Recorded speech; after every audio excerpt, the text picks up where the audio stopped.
Namasarvebhyah. In this video, we will learn about a widely used but lesser known Tadhita Pratyaya called Chvi pratyay.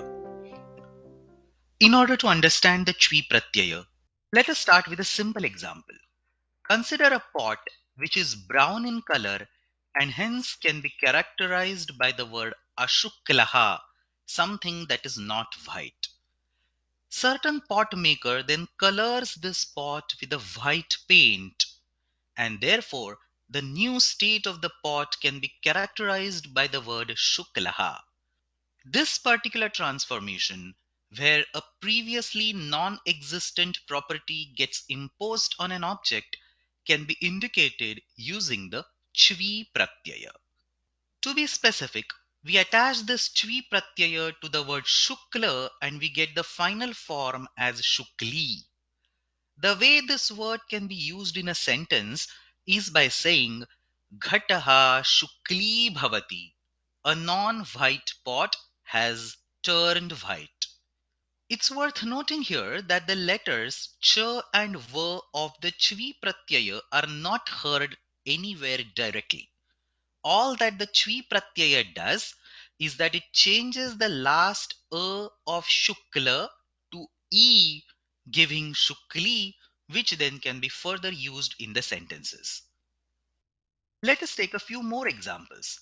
Consider that a topic, Vishayaha, like grammar, was not well understood by a student and thus it was aspashta initially, but later on, when the teacher clarifies the doubts, the subject becomes clear, it becomes spashta. This particular incidence can be characterized using the Chvi pratyaya on the word spashta. For instance, Vishayaha spashti bhavati. As another example, the fact that water, which was cold earlier, has now become hot, ushnam, can be expressed by saying Jalam Ushni Bhavati. Some more examples on the same lines are Asuraha Bhasmi Bhavati, Kashtaha Duri Bhavanti, Bijam Ankuri Bhavati, Divasaha Dirghi Bhavati, Brahmanaha Tushti Bhavanti, Dhanam Vyayi Bhavati, and so on.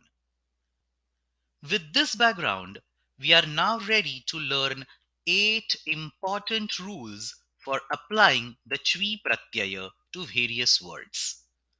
A clear understanding of these rules is crucial for being able to apply the Chvi pratyaya confidently. Let's go over these rules one by one. First, the Chvi pratyaya can only be used to indicate the concept of transformation. In other words, when we say Ghataha Shukli Bhavati, the implicit understanding is that the pot was not white earlier and now it has been transformed to become white. We do not need to use the words like Ashuklaha Asit or Parivartanam Jatam and so on. The mere existence of the Chvi pratyaya carries all that meaning. This also means that if there is no focus on the transformation, the Chvi pratyaya cannot be used. In other words, we cannot use the Chvi pratyaya if we simply want to indicate the current state. For example, the pot is white, without emphasizing the concept of transformation.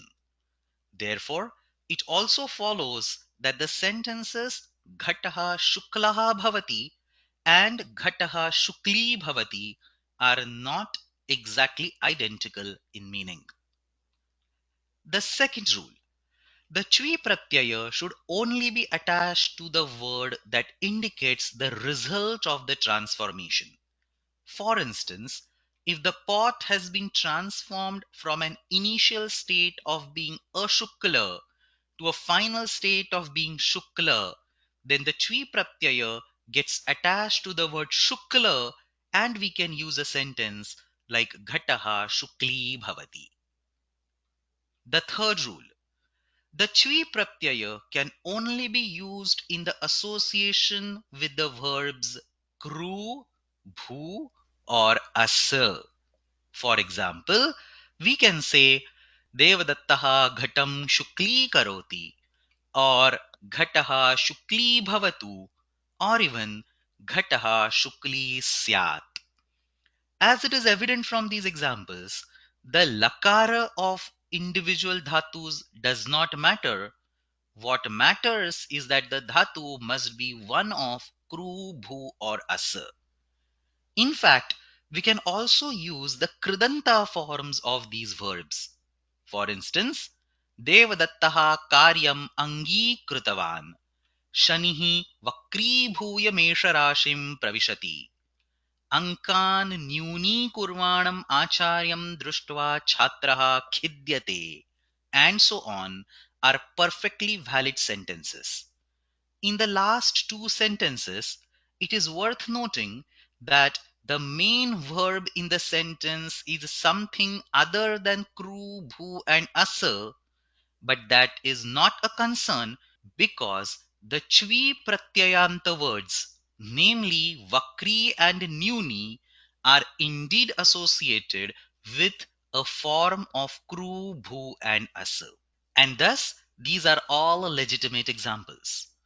But using the Chvi pratyaya directly in the association with other verbs is not allowed, and hence the sentences like Ghataha Shukli Vartate, Ghataha Shukli Jayate, or even Devadattaha Ghatam Shukli Pashyati, Devadattaha Ghatam Shukli Nirmati, and so on are absolutely not valid. In these sentences, the word Shukli is not associated with one of the three permitted verbs, thereby making these sentences as grammatically incorrect. And that brings us to the fourth rule, which is technically an extension of the third rule. The forms made using the Chvi pratyaya must be immediately followed by the verb forms of kru, bhu, or asa. In other words, we must take a word, say shukla, then attach the Chvi pratyaya to that word to make shukli, and then immediately speak the associated verb, which could be one of the kru, bhu, and asa. Therefore, sentences like Devadattaha Ghatam Shukli Karoti or even Ghatam Shukli Karoti Devadattaha are both perfectly valid constructs because in both of these examples, the verb form Karoti immediately follows the word Shukli. On the other hand, sentences like Devadattaha Shukli Ghatam Karoti or even Karoti Shukli Ghatam Devadattaha are grammatically invalid constructs because in both of these sentences, the word Karoti does not appear immediately after the word Shukli. The fifth rule. The forms made using the Chvi pratyaya are always avyayas and thus they remain unchanged even when the vachana of the other words in the sentence changes completely. For instance, Chhatraha ghatam shukli karoti, Chhatraha ghatan shukli kurvanti, Ghataha shukli bhavanti, Shukli bhute ghate jalam sthapayami, Ghatau shukli syatam, Ghatam shukli kurvantam devadattam pashatvam. In all these sentences, one can observe that the word shukli has been kept unchanged. The sixth rule. It is about the usage of the ktva pratyaya. If the ktva pratyaya is attached to the verb kru, bhu, or asa, which is in turn associated with the chvi pratyaya, then the ktva is converted to lyapa. For instance, paranani rakti bhuya patanti. The leaves turn red and then fall down. In this particular sentence, the word rakti bhuya is constructed by applying the chvi pratyaya on the word rakta, thereby making the form rakti and then a ktva pratyaya is attached to the verb bhu. In the entire process, looking at the chvi pratyaya, the ktva is converted to lyapa, giving rise to the final form as rakti bhuya. As another example, chhatraha vishadikritya uttarati. The student explains the answer by elaborating it. In this sentence, the word vishadikritya is constructed by applying the chvi pratyaya to the word vishada and then applying the ktva pratyaya to the verb kru. In the entire process, ktva gets converted to lyap, giving vishadikritya as the final form. The seventh rule. The sandhi of the chvi pratyayanta word with the associated verb form of kru, bhu or asa must be done wherever applicable. For instance, we must say vishayaha spashtya bhavat where a yana sandhi between spashti and abhavat has been done. It is grammatically incorrect to keep these two words separate and just say Vishayaha Spashti Abhavat. In the same way, Devadattaha Jalam Ushnya Karot instead of Devadattaha Jalam Ushni Akarot. And that brings us to the last and the most elaborate rule. The Chvi pratyaya, when applied to a word, might cause some syntactic changes in that word before the word can be used in the sentences. There are 5 such important transformations that must be remembered in this context. First, if the last letter of the word is a or a, then it is converted to dirgha e. For example, prashasta becomes prashasti. Similarly, dirgha becomes dirghi. However, if the chvi pratyaya is attached to an akaranta or akaramta avyaya, then this conversion to ikara does not happen, and that's exactly our second rule. For example, the akaramta avyaya mithya, indicating falsehood, remains as it is even when the chvi pratyaya is applied, and thus one can construct a sentence like mithya bhutam vakyam. As another example, the akaranta avyaya diva, indicating divasaha, remains unchanged when the chvi pratyaya is attached, and hence one can create a sentence like diva bhuta ratrihi, indicating that the night has passed and the day has arrived. Similarly, the akaramta avyaya dosha, indicating the night, can be used in a sentence like dosha bhutaha divasaha, indicating that the day has passed and the night has come. The third syntactic change associated with the chvi pratyaya is that if the last letter of the word is e, u, or u, then it becomes dirgha. For instance, shuchi becomes shuchi, devi remains as devi, patu becomes patu, vadhu remains as vadhu. And then these words can be used in the sentences like Shuchi bhavati, Devi bhavati, Patu bhavati, Vadhu bhavati, and so on. The fourth rule is about the rikara. If the last letter of the word is ru, then it is converted to ri. The standard examples given for this rule are matri bhavati, where the word matru gets a chvi pratyaya, giving rise to the form matri, indicating that a certain lady was not a mother earlier but has now gained the motherhood. And similarly, pitri bhavati, is a second example. Finally, the fifth syntactic change is for a very specific set of words. For these words, the last letter is removed and then further transformation happens as per the already existing rules.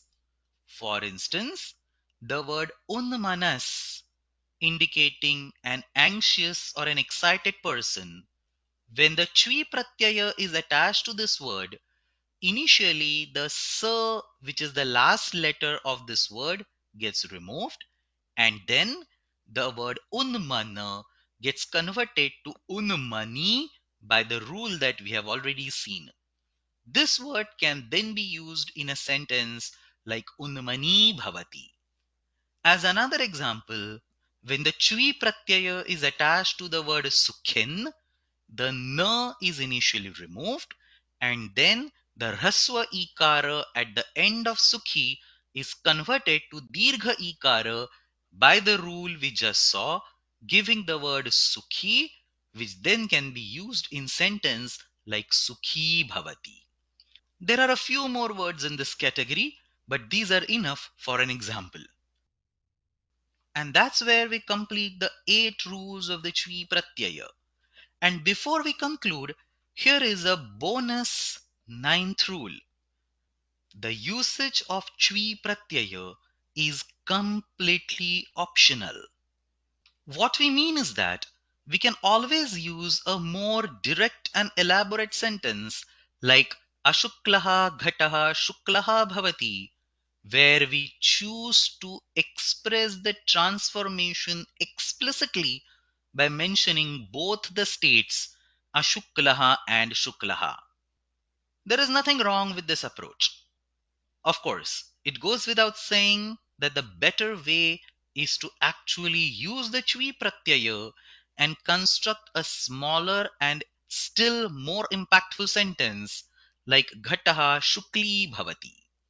In this sentence, the transformation from Ashukla to Shukla is indicated by the Chvi pratyaya itself because it inherently captures both the states, thereby giving a smaller sentence. So that's all for the Chvi pratyaya for now. If you're interested in knowing even further about this particular topic, including a few more related pratyayas, then there is a link in the description that has a more detailed tutorial on the Chvi pratyaya. Make sure to watch that as well. And before we conclude, here is a pop quiz for all the viewers. Is the following sentence grammatically correct and why? Devadattaha ghatam ashukli karoti. In order to answer this and a few other similar questions that would test your understanding of the Chvi pratyaya, please make sure to attempt a small quiz whose link is also available in the description below. That's all for today, and we will be soon back with yet another such video on Sanskrit grammar. Till then, Shubham Bhuyat.